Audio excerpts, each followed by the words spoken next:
समय की बात है। एक छोटे से गांव में एक गरीब किसान रामू अपनी पत्नी और बेटे के साथ रहता था। रामू मेहनती था, लेकिन उसकी फसल अक्सर खराब हो जाती थी। एक दिन उसने सुना कि पास के गांव में एक प्रसिद्ध संत आए हैं जो लोगों की समस्याओं का हल बताते हैं। रामू ने संत से मिलने का निश्चय किया। संत के पास पहुंचकर रामू ने अपनी परेशानियां बताईं और पूछा, महाराज, मेरी फसल हर साल खराब हो जाती है।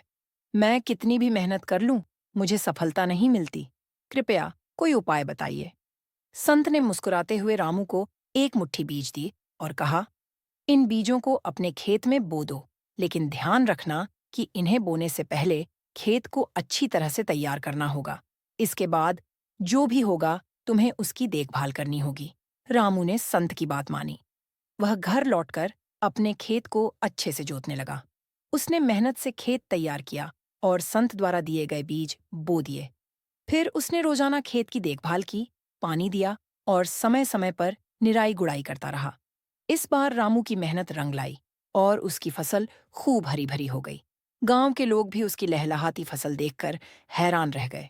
जब फसल तैयार हो गई, रामू संत के पास पहुंचा और बोला, महाराज, आपकी कृपा से मेरी फसल इस बार बहुत अच्छी हुई, लेकिन कृपया बताइए, इन बीजों में ऐसा क्या खास था?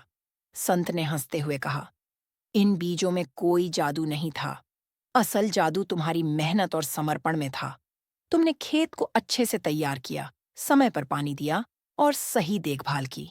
यही कारण है कि तुम्हारी फसल अच्छी हुई। मेहनत और सही दिशा में किया गया प्रयास ही सफलता की कुंजी है। रामू को तब समझ आया कि असली जादू उसकी अपनी मेहनत और समर्पण में था।